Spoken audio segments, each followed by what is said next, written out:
Léa Salamé, née Hala Léa Salamé, le 27 octobre 1979 à Beyrouth, au Liban, est une journaliste et animatrice de télévision et de radio française d'origine libanaise. Issue d'une famille d'intellectuels, avec son père Ghassan Salamé, ancien ministre libanais de la Culture et conseiller spécial du secrétaire général des Nations Unies, Kofi Annan, et sa mère, Mary Bogossian. Descendante d'une famille de bijoutiers d'origine arménienne, Léa a grandi dans un environnement où les discussions politiques, culturelles et artistiques étaient omniprésentes. À l'âge de 5 ans, elle a fui le Liban avec sa famille pour échapper à la guerre civile et s'est installée à Paris, où elle a obtenu la nationalité française à 11 ans. Dès son plus jeune âge, Léa a manifesté une curiosité et une soif de connaissance, avec une passion profonde pour le savoir et les langues. Elle parle couramment le français, l'anglais et l'arabe, ce qui reflète non seulement la diversité de son héritage culturel, mais a également été un atout majeur pour sa carrière. Léa a étudié le droit à l'université Panthéon-Assas et est diplômée de Sciences Po Paris, deux des plus prestigieuses écoles françaises. Elle a ensuite passé une année à étudier à l'Université de New York, une expérience qui a changé sa vie lorsqu'elle a été témoin et légèrement blessée des attentats terroristes du 11 septembre 2001. C'est cet événement qui a fait naître en elle le désir de devenir journaliste, avec le désir de raconter des histoires qui ont un impact sur la société. Après avoir débuté sa carrière par petites touches à la chaîne parlementaire, sous la direction du journaliste chevronné Jean-Pierre Elkabbach, Léa s'est rapidement imposée comme l'une des figures les plus marquantes de la presse française, grâce à un style d'interview percutant et assuré, et à sa volonté de poser des questions difficiles. Sa carrière a exploré des chaînes d'information comme France 24 et iTélé, puis des émissions phares sur France 2 et France Inter, où elle est devenue un symbole de professionnalisme et de courage journalistique. La plus grande tristesse de Léa Salamé a été l'insécurité et la pression de devoir concilier ses identités multiculturelles dans un monde souvent exigeant l'uniformité. Née au Liban, d'origine arménienne par sa mère, et élevée dans un environnement à la française, Léa s'est trouvée confrontée dès son plus jeune âge à la question de son appartenance. Lorsque sa famille a déménagé à Paris pour fuir la guerre civile libanaise, elle a dû s'adapter à une nouvelle culture, apprenant un français parfait pour s'intégrer, tout en conservant un lien profond avec ses racines libanaises et arméniennes. Elle a confié qu'enfant, elle avait souvent lutté avec son identité, ne sachant pas si elle était arabe, arménienne ou chrétienne, et que ce sentiment d'être tiraillée entre deux mondes l'avait conduite à des périodes de profonde solitude. De plus, les attentats terroristes du 11 septembre 2001 à New York, où elle a été légèrement blessée alors qu'elle étudiait à l'Université de New York, ont laissé une profonde empreinte émotionnelle. Elle a raconté que, debout au pied des tours jumelles en flammes, entourée d'un nuage de poussière et de panique, elle a non seulement ressenti de la peur, mais aussi pris conscience de la fragilité de la vie. Cet événement l'a non seulement motivée à se lancer dans le journalisme, mais lui a aussi laissé une tristesse secrète face à l'instabilité du monde. Le parcours de Léa Salamé est une histoire de persévérance, de talent et de courage face aux défis du journalisme. Elle a débuté sa carrière comme stagiaire à la chaîne parlementaire, sous la direction de Jean-Pierre Elkabbach, journaliste chevronné qui a décelé son potentiel. Elle y a présenté Parole du Monde, un début modeste mais important qui l'a aidé à perfectionner ses techniques d'interview et à gagner en assurance devant la caméra. En 2006, Léa a rejoint France 24, nouvelle chaîne française d'information internationale, où elle a animé La Soirée et Une semaine aux Amériques. C'est là qu'elle a commencé à affirmer son style d'interview incisif, n'hésitant pas à poser des questions directes, même si elles étaient parfois jugées trop agressives. En 2010, elle a rejoint iTélé, où elle a animé des émissions politiques comme Élysée 2012 et Ça se dispute, où elle a animé des débats animés entre des commentateurs comme Éric Zemmour et Nicolas Domenach. Son apparition dans l'émission On n'est pas couché sur France 2 en 2014 l'a révélée au grand public. Dans cette émission, elle a collaboré avec des collègues comme Aymeric Caron et Yann Moix et s'est distinguée par ses questions acerbes et son style de réponse sans concession. Cependant, le parcours de Léa n'a pas toujours été de tout repos. L'un des moments qui l'a fait pleurer a été lorsqu'elle a dû faire face à de vives critiques après son interview avec le président François Hollande en 2016 dans l'émission Dialogue citoyen. Son exclamation « C'est une plaisanterie ?» en réponse à un commentaire de celui-ci sur les réfugiés a provoqué une tempête sur les réseaux sociaux, beaucoup la jugeant trop sèche ou injuste. Ces critiques l'ont profondément blessée, d'autant plus qu'elle se targuait de sa neutralité et de son professionnalisme.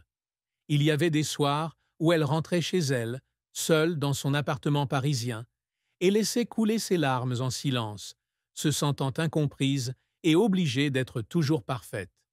De plus, au début de sa carrière, elle a dû faire face à des difficultés lorsque certaines émissions n'atteignaient pas les audiences escomptées, ce qui l'a fait douter de ses capacités.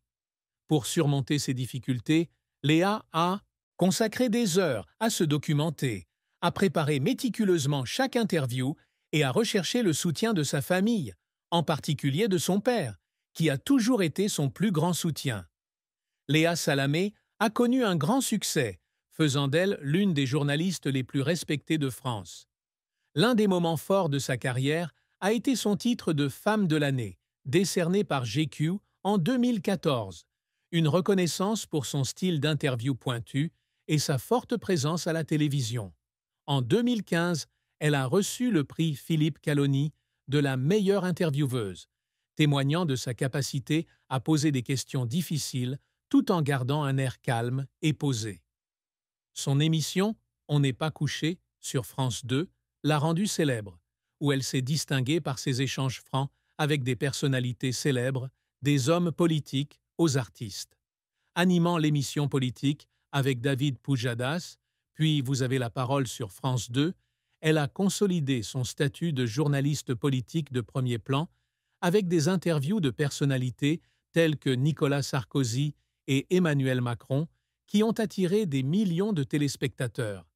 Elle a également animé son émission Stupéfiant sur France 2, où elle explore des sujets culturels et a été saluée pour son approche innovante et perspicace.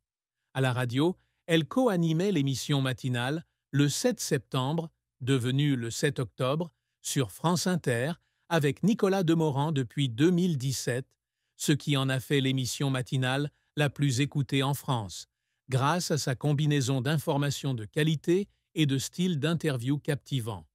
Le projet Femmes puissantes, une série de podcasts et un livre publié en 2020 et 2021, dans lesquels elle a interviewé des femmes de renom telles que Christiane Taubira, Leila Slimani et Carla Bruni, est devenu un phénomène culturel, non seulement un succès commercial, mais aussi une source d'inspiration pour des millions de femmes à travers la France, pour leur force et leur indépendance.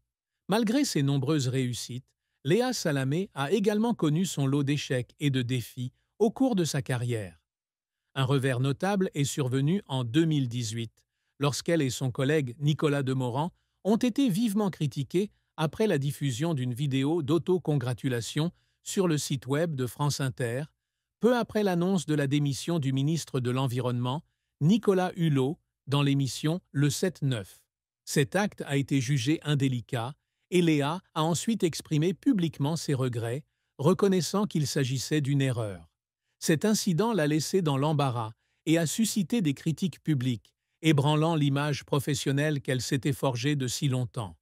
De plus, au début de sa carrière à France 24 et iTélé, certaines de ses émissions n'ont pas atteint les audiences escomptées, ce qui l'a soumise à la pression des producteurs et à la crainte d'être éclipsée dans un secteur extrêmement concurrentiel.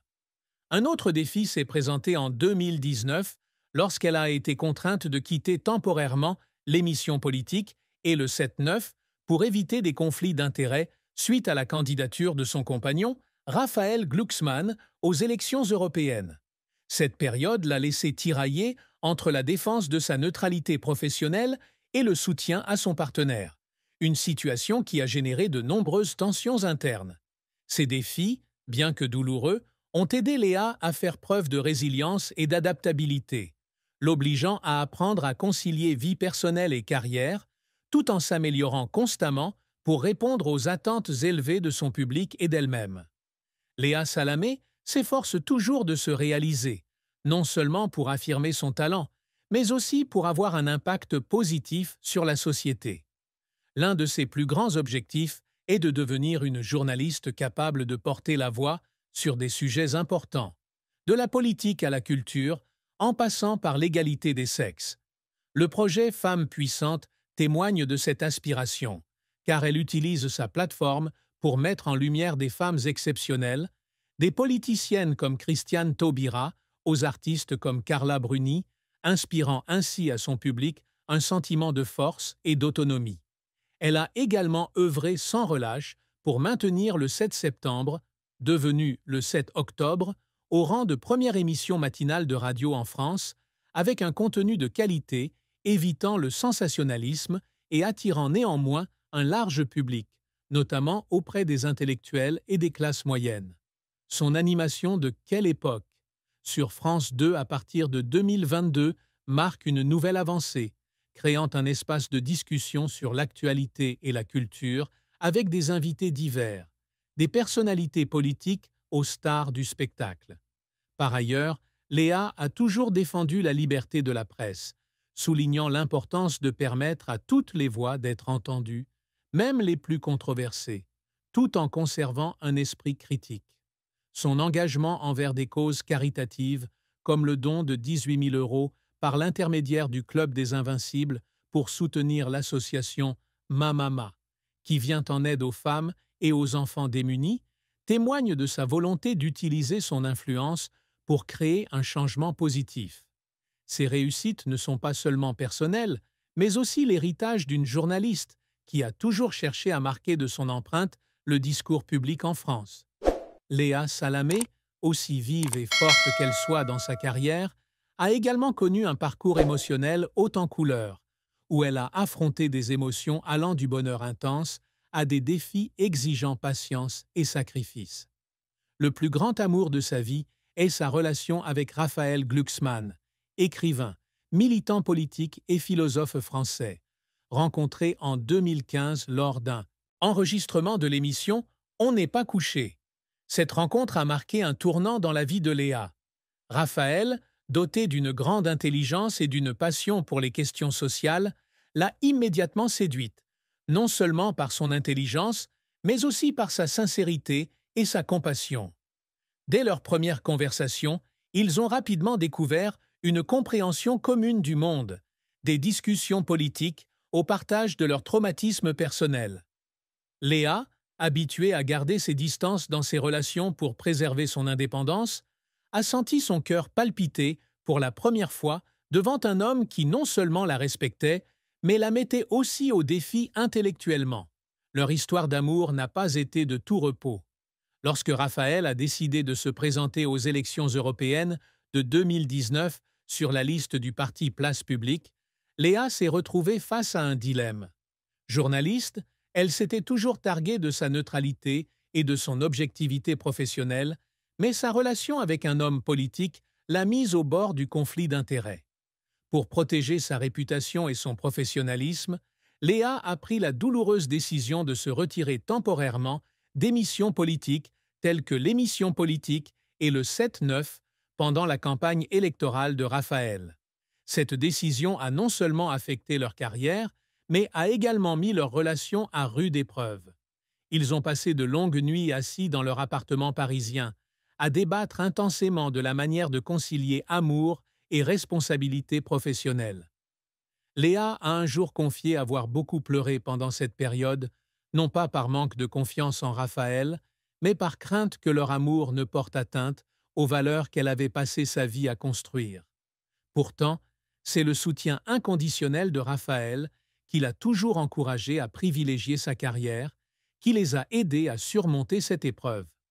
En 2017, Léa et Raphaël ont accueilli leur premier fils, Gabriel, une étape importante qui leur a apporté une grande joie, mais aussi de nouvelles responsabilités. La maternité a transformé Léa, l'aidant à trouver un équilibre entre ses rôles de journaliste très occupée et de femme au sein de la famille. Sa relation avec Raphaël, bien que non officialisée par le mariage, témoigne d'un amour fondé sur le respect, la compréhension et la croissance commune à travers les épreuves. La famille de Léa Salamé est un refuge, mais aussi un lieu qui reflète les perspectives multidimensionnelles de son deuil. Son père, Ghassan Salamé, intellectuel et homme politique de renom, a toujours eu la plus grande influence sur Léa. Fort d'une brillante carrière dans la diplomatie et le monde universitaire, il nourrissait de grandes attentes pour sa fille unique, l'encourageant à viser l'excellence dans tous les domaines. Alors que Léa traversait des crises d'identité à l'adolescence, tiraillée entre ses héritages culturels libanais, arméniens et français, Ghassan lui parlait fréquemment, lui racontant son propre parcours depuis le Liban pendant la guerre. Mais il a aussi admis qu'il mettait parfois trop de pression sur Léa, lui donnant l'impression qu'elle devait être parfaite pour ne pas le décevoir. Lorsqu'elle fut légèrement blessée lors des attentats du 11 septembre 2001, M. Ghassan fut la première personne à prendre l'avion de Paris à New York pour être à ses côtés. Bien qu'il ne l'ait jamais dit, Léa ressentait la douleur de son père face à un événement aussi important. Il lui répétait souvent que la tristesse, aussi profonde soit-elle, faisait partie du processus de croissance, mais il craignait parfois que Léa ne soit trop dure avec elle-même. La mère de Léa, Mary Bogossian, avec ses racines arméniennes et sa profonde sensibilité, offre un point de vue différent. Femme forte mais émotive, Mary a toujours été la personne de référence pour Léa. Lorsque Léa a traversé des périodes difficiles dans sa carrière, notamment après les critiques publiques virulentes concernant ses interviews, Mary lui a souvent rappelé que personne ne peut plaire à tout le monde. Elle était profondément attristée de voir Léa essuyer des critiques injustes et craignait parfois que sa fille ne sacrifie trop pour sa carrière, de sa santé mentale au temps passé avec sa famille. Le frère de Léa, Louma, bien que rarement mentionné dans les reportages publics, était également un compagnon précieux.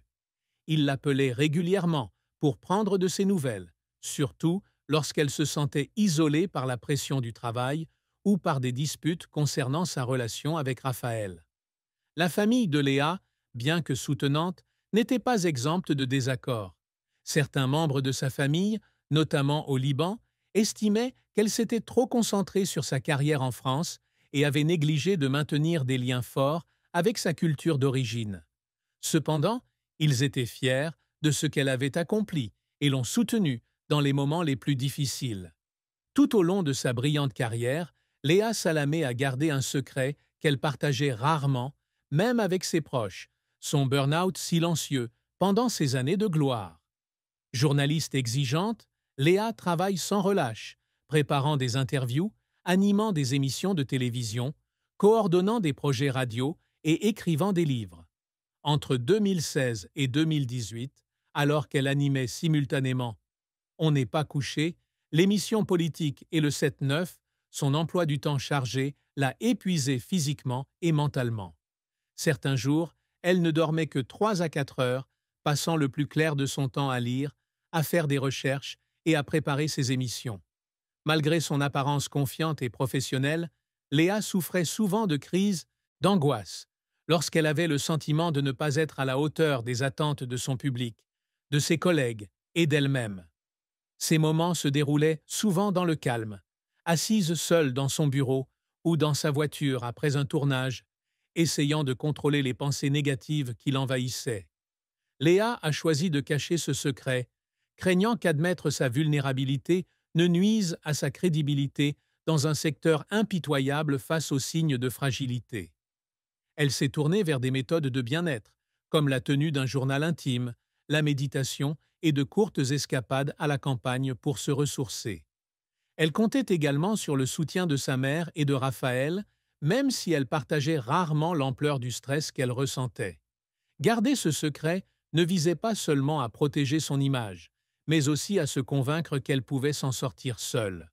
Cependant, après la naissance de son fils Gabriel en 2017, Léa a commencé à réaliser que cacher ses difficultés n'était pas une solution durable.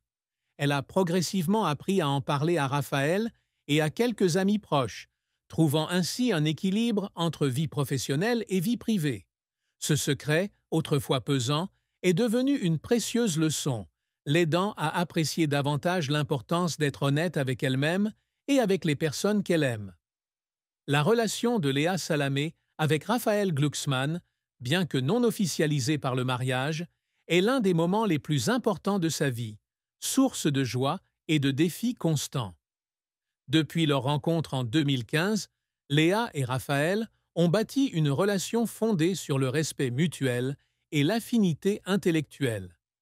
Raphaël, militant politique et fondateur du parti Place Publique, partage régulièrement avec Léa ses idées et sa vision d'une société plus juste, tandis que Léa lui apporte un regard percutant de journaliste. Ils passent souvent leurs soirées à discuter de sujets d'actualité, de la politique étrangère française aux mouvements sociaux en Europe, créant ainsi un espace où ils peuvent apprendre l'un de l'autre. La naissance de leur fils Gabriel a approfondi leur lien, apportant une nouvelle profondeur à leur amour, alors qu'ils devaient tous deux assumer leurs responsabilités parentales. Cependant, leur relation n'a pas été sans hauts et bas. L'un des plus grands défis a été la décision de Raphaël de s'engager davantage en politique, notamment lors des élections européennes de 2019. En tant que journaliste, Léa a été critiquée pour son parti pris dans ses interviews politiques en raison de sa relation avec Raphaël. Sa décision de se retirer temporairement des programmes politiques pendant cette période a été un lourd sacrifice, la laissant tirailler entre amour et carrière. Des moments de tension ont marqué son histoire, car elle et Raphaël ont dû faire face à des désaccords sur la gestion de la pression publique et des attentes des deux côtés. Pourtant, ils ont appris à surmonter ces difficultés grâce à une communication ouverte et à leur engagement à construire une relation durable. Raphaël exprimait souvent son admiration pour l'indépendance et le talent de Léa, tandis qu'elle appréciait son engagement social. Aujourd'hui, ils entretiennent une relation solide, élevant Gabriel ensemble et se soutenant mutuellement dans leurs projets personnels, des émissions de télévision de Léa aux initiatives politiques de Raphaël. L'héritage de Léa Salamé réside non seulement dans le succès de ses émissions de télévision et de radio, mais aussi dans la manière dont elle a redéfini le rôle du journaliste à l'ère moderne. Figure incontournable du journalisme français, Léa a apporté un style d'interview unique, alliant perspicacité, intelligence et sensibilité aux questions de société. Des émissions comme On n'est pas couché, l'émission politique et le 7-9 lui ont permis de poser des questions difficiles, d'interpeller les responsables politiques, les artistes et les intellectuels, améliorant ainsi la qualité du débat public en France. Le projet Femmes puissantes est l'une de ses plus grandes réussites, non seulement en raison de son succès commercial, mais aussi parce qu'il a inspiré des millions de femmes en France et au-delà. À travers des interviews avec des personnalités telles que Christiane Taubira, Leila Slimani et Amélie Nothomb, Léa a mis en lumière la force et la diversité des témoignages de femmes, créant un espace de discussion sur l'égalité des sexes et l'autonomie. Par ailleurs, Léa s'est distinguée dans la défense de la liberté de la presse et du droit à l'information. Elle a toujours insisté sur l'importance de rester neutre et objective, même dans les moments difficiles, comme lorsqu'elle a dû se retirer temporairement des programmes politiques pour éviter les conflits d'intérêts. Ses contributions caritatives, comme son don à l'association Mamama pour soutenir les femmes et les enfants défavorisés, témoignent de sa volonté d'utiliser son influence pour créer un changement positif. L'influence de Léa s'étend à toute une génération de jeunes journalistes, notamment aux femmes issues de cultures diverses. Elle est devenue un symbole du dépassement des barrières liées au genre et à l'origine, démontrant que le talent et la persévérance peuvent mener à de grands sommets professionnels. Son héritage est celui du courage, du dévouement et de la capacité à utiliser sa voix pour promouvoir un changement positif dans la société. Dans la société. Dans la société. Dans